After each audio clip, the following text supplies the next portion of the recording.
Danielle over at DIYDanielle.com, and today I want to show you how to install what is often known as Tyvek, which is the more expensive brand.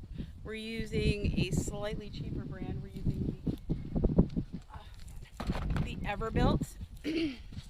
So it was just a little bit less per roll. It seemed like, yeah. So we are doing this to a shed. We are converting the shed into an office space for me and a sewing area, so there will be heating and insulation in there.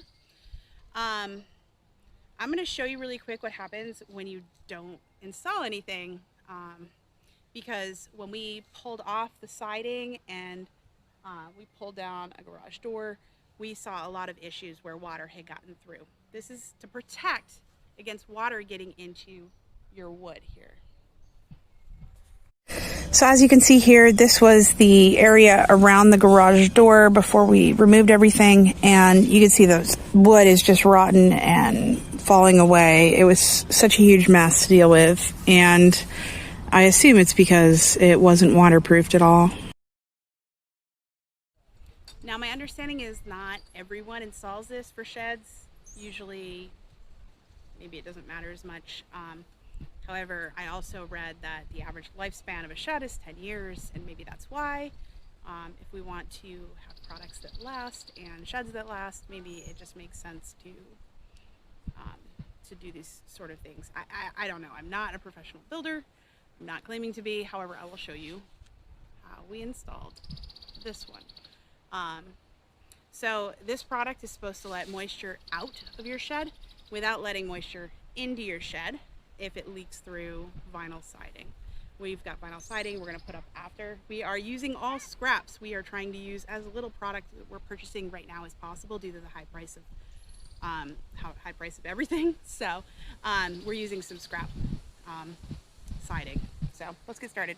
The first thing I did was make sure that the end of the house wrap was tucked underneath the corner siding, or the vinyl siding corner trim. I'm not doing the other three sides. I think something might be on them. I'm not quite sure. Anyways, you're going to add these tacks to every single stud to hold your wrap in place. Okay, so when you look at this around the door, this is not the correct way to do doors and windows. There's a specific way to wrap them. We had already installed the door, and it was not possible for us to pull that back out again. So we're kind of working around it. Did a lot of caulking and added trim around the door. A lot of extra stuff that we're kind of working around the issue. However, the main goal is that you don't have gaps. You don't want any areas for water to leak in. Okay, so next you're just doing your second and your third rows. It would be ideal to do your left side of the door first, but we ended up just sandwiching the piece afterwards. You want the rows to overlap by like 4 inches or so. Helps prevent water from getting in where the seams are.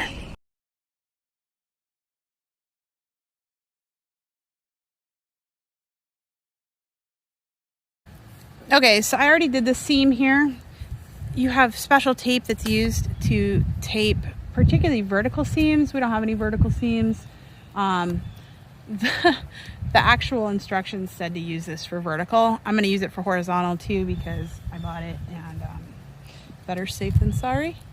So, and I seem to have seen them taping in most of the videos that I looked up. So I'm just going to go with it.